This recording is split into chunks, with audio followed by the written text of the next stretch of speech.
गौरी पुत्र गणेश भगवान की जय। श्री लक्ष्मी नारायण भगवान की जय। श्री उमापति शंकर भगवान की जय।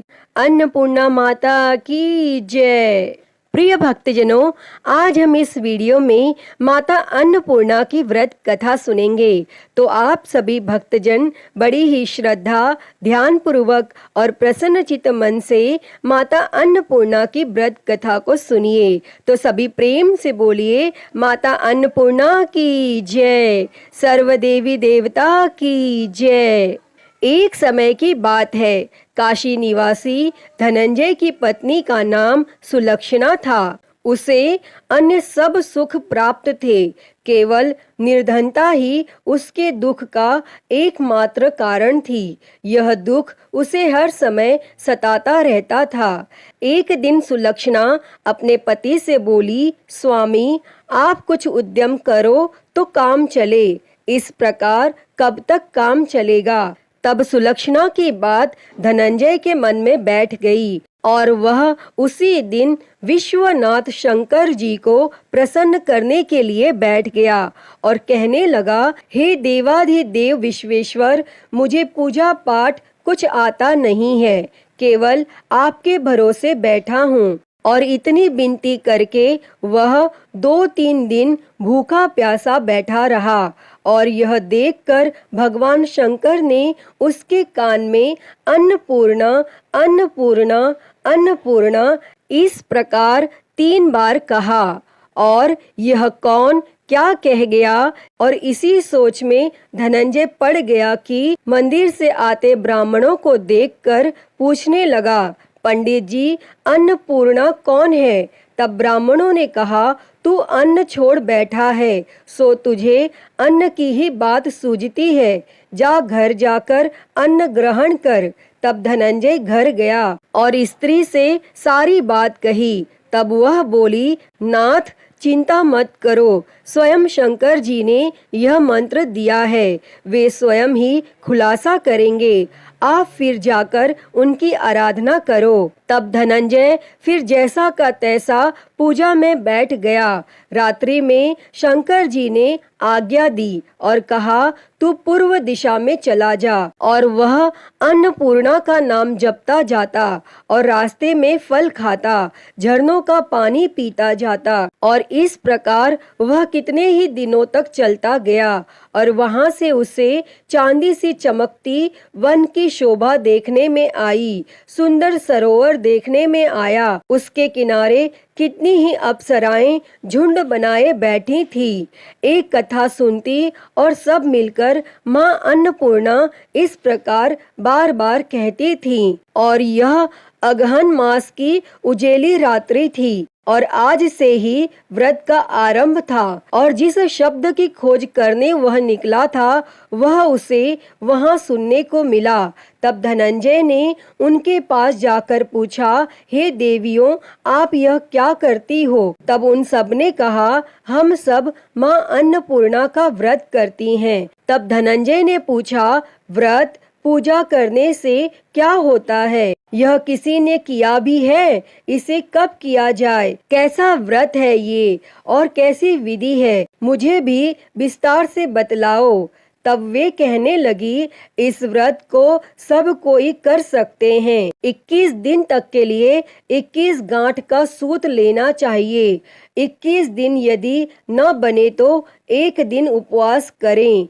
यह भी न बने तो केवल कथा सुनकर प्रसाद लें, निराहार रहकर कथा कहें। और कथा सुनने वाला कोई न मिले तो पीपल के पत्तों को रख, सुपारी या घृत कुमारी वृक्ष को सामने कर, दीपक को साक्षी कर, सूर्य, गाय, तुलसी या महादेव को बिना कथा सुनाए मुख में दाना न डाले। यदि भूल से कुछ पड़ जाए तो एक दिवस फिर उपवास करें और व्रत के दिन क्रोध न करें और झूठ न बोलें। तब धनंजय बोला, इस व्रत के करने से क्या होगा? तब वे कहने लगीं, इसके करने से अंधों को नेत्र मिले, लूलों को हाथ मिले, निर्धन के घर धन आए, बांझी को संतान मिले, मूर्ख को विद्या आए, और जो जिस कामना से व्रत करें माँ उसकी इच्छा पूरी करती हैं। तब धनंजय कहने लगा, बहनों, मेरे पास भी धन नहीं है, विद्या नहीं है, कुछ भी तो नहीं है, मैं तो दुखिया ब्राह्मण हूँ, मुझे इस व्रत का सूत दोगी? तब वे कहने लगी, हाँ भाई, तेरा कल्याण हो, हम तुम्हें अवश्य देंगे, ले इस व्रत का मंगल सूत्र ले। तब धनंजय ने व्रत किया और व्रत पूरा हुआ।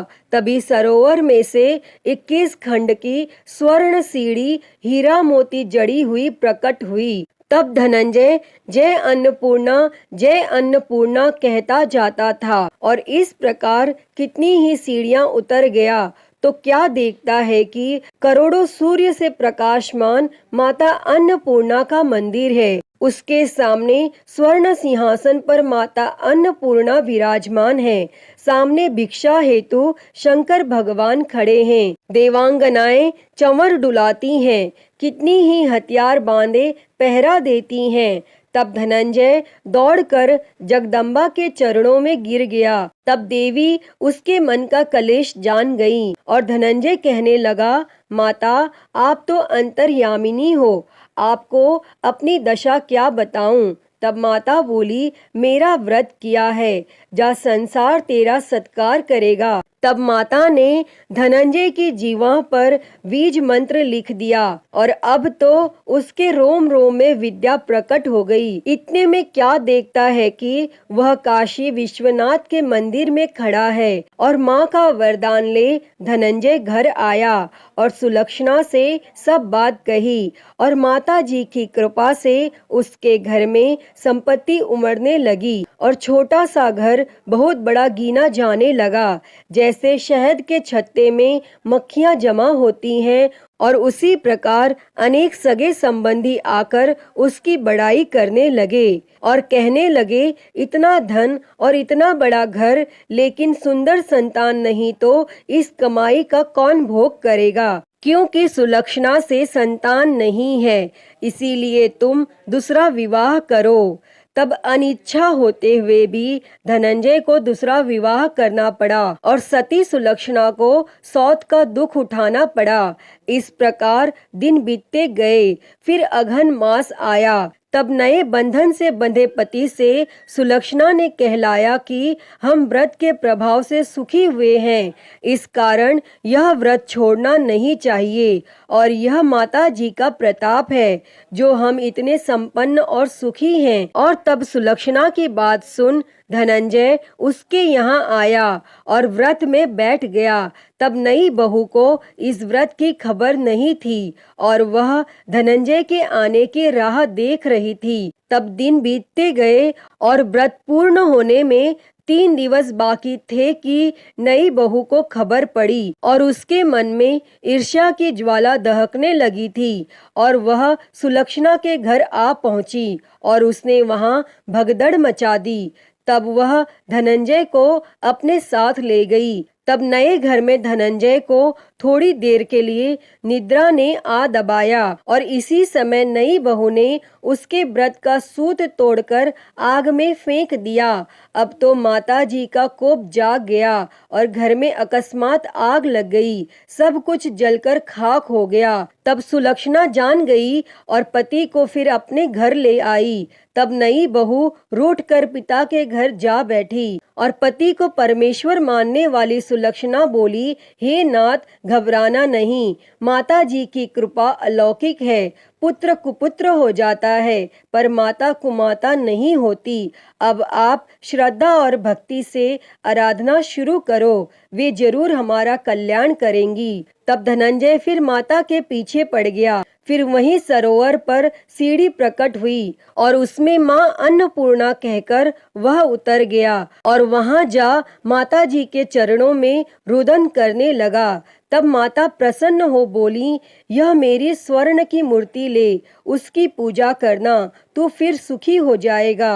जा, तुझे मेरा आशीर्वाद है। तेरी स्त्री सुलक्षणा ने श्रद्धा से मेरा व्रत किया है, उसे मैंने पुत्र दिया है। तब धनंजय ने आंखें खोली तो खुद को काशी विश्वनाथ के मंदिर में खड़ा पाया और वहां से फिर उसी प्रकार घर को आया। और इधर सुलक्षणा के दिन चढ़े और महीने पूरे होते ही पुत्र का जन्म हुआ और गांव में आश्चर्य की लहर दौड़ गई। और इस प्रकार उसी गांव के निसंतान सेठ के यहाँ पुत्र होने पर उसने माता अन्नपूर्णा का मंदिर बनवा दिया और उसमें माताजी धूमधाम से पधारी, यज्ञ किया और धनंजय को मंदिर के आचार्य का पद दे दिया।